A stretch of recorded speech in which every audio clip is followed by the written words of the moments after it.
êtes dans le journal des lycéennes en compagnie de Claire et de moi-même. Comment ça va Claire depuis la semaine dernière ? Très bien, et toi ? Ouais, alors on rigole parce que juste avant on se faisait la réflexion de... je crois qu'on n'a jamais été autant... on n'a jamais fait autant d'émissions à la suite. Depuis le début de l'année, ouais. Depuis le début de l'année, ouais. Bref, j'espère que vous avez passé une bonne semaine. Et j'ai quelque chose à vous avouer par rapport à ça, justement. La semaine prochaine, il n'y aura malheureusement pas émission, puisque Clairette et moi-même avons un impératif de terminale. Et qu'est le bac blanc. Exactement. Hein, voilà. Très content d'ailleurs. Donc nous ne serons pas présentes la semaine prochaine. Profitez un max de l'émission, parce que c'est la dernière avant 2 semaines du coup. Sniff, sniff. Et donc du coup, pour le magnifique programme de cette semaine, je vais commencer par vous parler d'émotions. Oui, vous rêvez pas, d'émotions. C'est le seul titre que j'ai trouvé à ma chronique. Ensuite viendra la musique de la semaine, puis nous finirons par la chronique de Claire sur Assassination Classroom. Exactement. C'est ça ? Exactement. Ok, parfait. Bonjour à toutes et à tous. Aujourd'hui, pour moi, c'est une chronique un peu particulière que je vais vous faire parce qu'en réalité, c'est pas moi qui en ai eu l'idée. Et ouais, je sais, c'est fou, mais les idées de chronique, elles ne viennent pas que de nous. Elles viennent aussi des discussions qu'on peut avoir, des échos de discussions, ou alors quand t'es à un repas de famille et qu'il y a un sujet chelou qui est posé sur la table comme si de rien n'était, et que tout le monde y participe, et que toi, t'es là, tu comprends pas pourquoi tout le monde prend part à la discussion.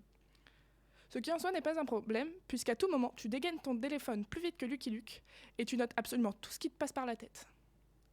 J'aurais effectivement pu te parler de la politique, de poker, de soleil artificiel, de nourriture, d'orthographe, etc., etc.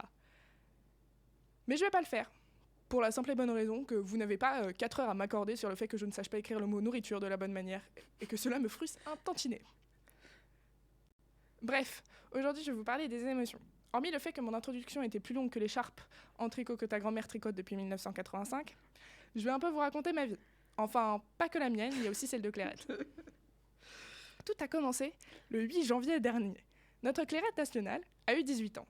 Quoi de mieux pour cela que d'organiser une petite fête avec ses amis les plus proches, dans laquelle elle nous ferait jouer de la musique, jouer aux cartes, ou même faire des crises cardiaques à ses amis alors qu'elle était cachée sous un lit dans le noir le plus total. Vient un moment où tout se calme, on n'a pas réellement le droit de jouer à la musique de peur que les voisins appellent les flics. Du coup, on se pose par terre dans la cuisine à discuter et à manger une galette des rois alors qu'il y a un salon avec une table juste à côté.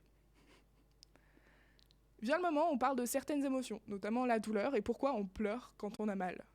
Ce à quoi mon cerveau a répondu immédiatement par « C'est vrai, pourquoi on pleure quand on a mal ? Pourquoi on pleure tout court ? Pourquoi on pleure de rire, on peut pleurer de rire ?»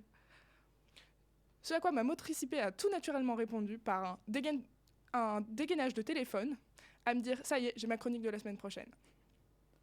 Cet ami qui a posé le sujet sur la table s'est tout simplement mis à nous répondre qu'en fait, quand on a mal, notre cerveau réagit de telle sorte que quand on a mal, on accumule trop de pression, trop de tout, et c'est expulsé par le système des larmes. Mais en même temps, dans les larmes, il n'y a pas que de l'eau. En effet, les larmes de douleur ne sont pas expulsées de ton corps parce qu'il y a trop de pression. Parce que de 1, tu bois la moitié de tes larmes quand tu pleures et c'est pas hyper worst / bénéfique pour ton cerveau de faire ça. Et c'est un peu contre-productif si tu veux. Du coup, ton cerveau, il fout des anesthésiants dans tes larmes.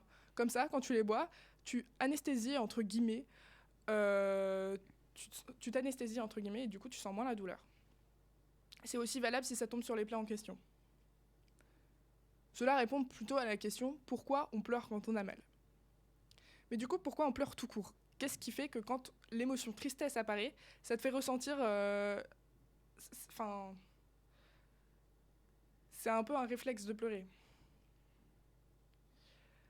Genre pourquoi quand t'es stressé ou énervé... Ah non, ça marche pas. Ça marche pas pour moi. Pourquoi, par exemple, quand j'en sais rien, t'es amusé, calme ou serein, tu pleures pas ? Peut-être déjà parce que ça t'arrive pas souvent, donc tu sais pas vraiment, mais laisse-moi te dire, à toi, jeune auditrice, que j'ai fait des recherches rien que pour toi. Dans un premier temps, c'est parce que l'émotion que tu ressens est très très forte. Ou alors, c'est que tu as une poussière dans l'œil et que ton corps réagit de sorte à créer une protection pour pas que les saletés interviennent dans ta santé. Faut savoir que ce qui est à l'origine des larmes aussi est important, ça s'appelle des glandes lacrymales. Et ces glandes, elles peuvent produire 3 types de larmes différentes. Les larmes basales, qui sont en gros le pourquoi du comment vos yeux ils sont humides H24. Ces larmes sont libérées et réparties sur vos yeux à chaque fois que vous clignez des yeux. Les larmes réflexes sont produites pour protéger vos yeux contre les irritants comme le vent, la fumée ou les oignons par exemple. Et les larmes émotionnelles sont une réponse aux émotions. Outre le soulagement qu'elles procurent, les pleurs ont d'autres effets bénéfiques pour la santé. Pleurer peut vous aider à combattre certaines bactéries dans vos yeux. Les larmes contiennent un liquide appelé je sais pas pourquoi j'ai laissé ce mot. En vrai, lyosozyme, qui a des propriétés antimicrobactériennes. C'est la fin de ma longue chronique sur les larmes. Juste souvenez-vous que seuls les êtres humains versent des larmes de tristesse ou de joie. Les larmes donnent un sens à nos émotions. Elles nous aident à surmonter des sentiments que les mots ne peuvent pas soulager. Pleurer est bénéfique pour vous et vos yeux et votre santé. Alors ne retenez pas ces larmes, allez-y et pleurez. Nous souhaitons sincèrement qu'il s'agira des larmes de joie. Sur ce, nous passons à la musique de la semaine, qui est Troubadour de Ali. Bonne écoute et à tout de suite sur Delta FM 90.2. Dam dam di dam di da dam dam di dam di dam di tam tam di dam di da dam dam di dam je di dam di da dam dam di dam. On est de retour sur Delta FM, il est actuellement 9h18 et vous venez d'écouter Troubadour de Ali. Nous passons maintenant à la chronique de Claire sur Assassination Classroom. Bonjour à tous. Bon, comme à ma petite habitude, quand je ne vous parle pas de livres ou de musique, je vous parle d'animé et aujourd'hui, ne déroge pas à la règle. Je vais vous présenter un animé plutôt très connu, mais que j'aime beaucoup. Donc, s'il vous plaît, faites semblant que vous n'en avez jamais entendu parler, au moins pour me faire plaisir. Donc, voici ma petite pépite, qui fait partie de mon top 5 d'animés préférés. J'ai nommé Assassination Classroom. Assassination Classroom est à la base un manga de Yusei Matsui, paru aux éditions Kana. C'est l'histoire d'une classe pas comme les autres. Pas comme les autres car la classe des 3e E du prestigieux collège Kunugigaoka a l'ultime but de tuer son professeur principal avant la fin de l'année scolaire, c'est-à-dire mars au Japon, car sinon ce professeur va détruire la Terre comme il l'a fait avec la Lune. Chouette! Et le pire, parce que oui, il y a pire que devoir tuer son prof principal, c'est que son prof principal en question est un poulpe géant jaune avec des tentacules invincibles qui se déplacent plus vite que la vitesse de la lumière. Alors vous allez me dire, mais que fait le gouvernement ? Ils sont cinglés de laisser cette tâche impossible à des enfants. Et je vais vous répondre que oui, ils sont complètement tarés. Mais que sinon il n'y aurait pas d'histoire et que franchement, c'est pas le truc le plus choquant quand dans la même histoire il y a un poulpe jaune invincible, un poil pervers sur les bords. En vrai, ils ont une raison mais qui n'est pas très importante et que je vous laisserai découvrir par vous-même. Malgré ses nombreux défauts, ce professeur est très aimé par ses élèves parce qu'il prend son travail d'enseignant très à cœur et qu'il aide énormément ses élèves à travailler. Parce que oui, détail important que j'ai failli oublier, la classe des 3e E est surnommée la classe des épaves, des cancres globalement. Wouhou, chouette.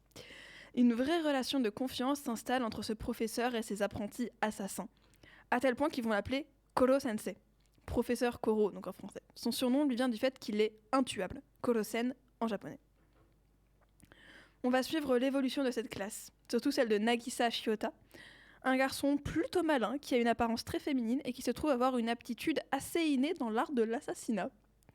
Et Karma Akabane, un gros bourrin mais très intelligent, le premier de la classe. Le garçon aux cheveux bleus et celui aux cheveux rouges. Donc cet animé est réalisé par Seiji Kishi et la saison 1 est sortie en 2015. Donc il y a quand même un bout de temps, mais je pensais que c'était plus vieux que ça quand même.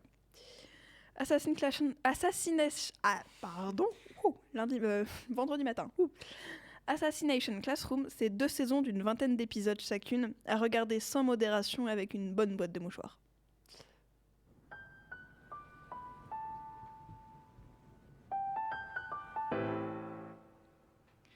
Et oui, c'est déjà la fin de cette émission, toute pleine d'émotions et d'assassinats du coup. Oui. On espère qu'elle vous aura plu. En attendant, on se dit à dans 2 semaines, puisque la semaine prochaine, on est en bac blanc, donc il n'y aura pas d'émission. Et si vous n'arrivez pas à attendre jusque-là, vous pouvez écouter nos émissions sur YouTube, Spotify, Deezer et le site de la radio Delta FM. Merci de nous avoir écoutés. C'était le journal des lycéennes sur Delta FM 90.2. Passez une bonne fin de journée. Bisous, bisous. Bisous.